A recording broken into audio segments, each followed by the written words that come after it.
एक बात जान लीजिए, आप उसके बोल रहे हैं उनके बारे में, तो उनको पता है, कुछ एबीसी मालूम है 2005 से क्या काम हुआ है। मैं कल नीतीश जी के बयान में देख रहा था, उन्होंने कहा कि इन लोगों को पता नहीं है एबीसी का ज्ञान नहीं है, बिहार में कितना काम हुआ है। ठीक है भाई, हमें तो एबीसी का ज्ञान नहीं है, आपको तो ए से लेकर जेड तक का ज्ञान है। आप ही बता दीजिए कि क्या क्या काम हुआ है। बताने से चिंता क्यों करते हैं, बता दीजिए। हमको नहीं बताइए, नीति आयोग को बता दीजिए, जो आंकड़े बना रहे हैं लोग उनको बता दीजिए, बिहार के बेरोजगार युवकों को बता दीजिए कि भाई क्या क्या काम हुआ है, बिहार की महिलाओं को बता दीजिए, जो 50% लोग गरीबी रेखा से नीचे रह रहे हैं। बिहार में 13 करोड़ लोग रहते हैं, 13 करोड़ से ज्यादा लोग, उसमें 8 करोड़ लोग दिन का 100 रुपया नहीं कमाते हैं। 17 साल से नीतीश बाबू मुख्यमंत्री हैं, वो कह रहे हैं कि किसी को एबीसी का ज्ञान नहीं है। ठीक है भाई, हमें तो नहीं ज्ञान है, तो आप अपने ज्ञान से लोगों को बता दीजिए कि वो 100 रुपया इनकम उनका क्यों नहीं बढ़ रहा है। आप अपने ज्ञान से युवाओं को बता दीजिए कि उनको नौकरी कब मिलेगी, उनको रोजगार कब मिलेगा। आप अपने ज्ञान से लोगों को बता दीजिए कि उनकी स्थिति कब सुधरेगी, बिहार के शहरों की, गाँव की, गलियों की, सड़कों की स्थिति कब सुधरेगी, आप बता दीजिए। किसी को ये कह देना कि इनको एबीसी का ज्ञान नहीं है, ठीक है भाई, ज्ञान नहीं है।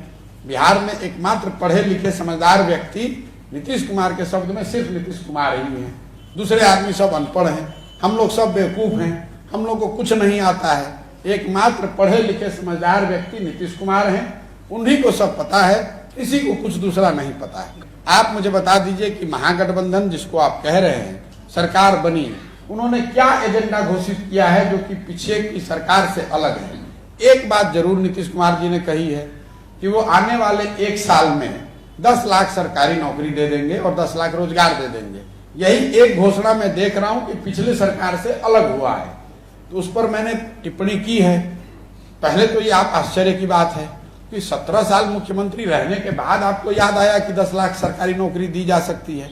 अगर आप इसको दे सकते हैं या दे सकते थे तो अभी तक रुके हुए क्यों थे, पहले ही दे देना चाहिए था। लेकिन चलिए, अब नीतीश कुमार इतने बड़े नेता हैं, उनको ए से लेकर जेड तक आता है, दूसरे को तो एबीसी भी नहीं आता है। उन्होंने कहा है कि 10 लाख नौकरी दे देंगे, तो हमने भी कहा है कि साहब आप 10 लाख नौकरी दे दीजिए, आप ठीक कह रहे हैं। तब हम लोग जैसे लोगों की अभियान चलाने की क्या जरूरत है। 10 लाख नौकरी दे दीजिए, अभियान को वापस ले लेंगे। अभियान ही वापस नहीं लेंगे, उनके पीछे खड़े होकर उनको अपना नेता मान के, जैसे 15 में उनका काम कर रहे थे वैसे फिर से उनका काम करने लगेंगे, फिर से उनका झंडा लेके घूमेंगे। 10 लाख लड़कों को नौकरी दे के दिखाइए साल भर में। उस 12 महीना में 1 महीना निकल गया, दूसरा महीना चालू है, 12 महीना होने दीजिए। उसके बाद उनसे पूछेंगे कि किसको एबीसी का ज्ञान है और किसको XYZ का ज्ञान है। 10 लाख लोगों को नौकरी यहाँ आप देकर दिखा दीजिए, हम आपकी बात मान लेंगे, आपको नेता मान लेंगे। ये मान लेंगे कि आप सर्वज्ञानी सर्वव्यापी आप ही व्यक्ति है, भगवान एक ऊपर है और नीचे एक आप हैं। बिहार के युवा अगर रोजगार मांगने के लिए पटना जाते हैं तो उनके ऊपर लाठियां बरसाई जाती है, और जो लाठी बरसाते हैं उनके ऊपर कोई भी एक्शन नहीं होता है। क्या जब आपके पास ऐसा मुख्यमंत्री है जिसको ए से लेकर जेड तक सब आता है और सबसे पढ़े लिखे वही, सबसे ज्ञानी वही, दूसरे को कोई आता नहीं है, तो जो आदमी जाएगा जिसको एबीसी भी नहीं आता है उस पर तो लाठी ही बरसाएंगे, क्योंकि दूसरा आदमी कुछ बोलेगा तो उसको तो कोई ज्ञान है नहीं। ज्ञान की सारी जो गागर है वो तो नीतीश जी के पास है। तो नीतीश जी के सामने कोई अगर जॉब लेने जाएगा, प्रदर्शन करने जाएगा या अपनी स्थिति के बारे में बताने जाएगा तो उसको एबीसी का ज्ञान नहीं है। तो जिस आदमी को एबीसी का ज्ञान नहीं, उसको लाठी से मरवा रहे हैं, और जिसके पास ज्ञान का गागर है वो अपना कुर्सी पर बैठे हुए हैं फेविकॉल लगा के।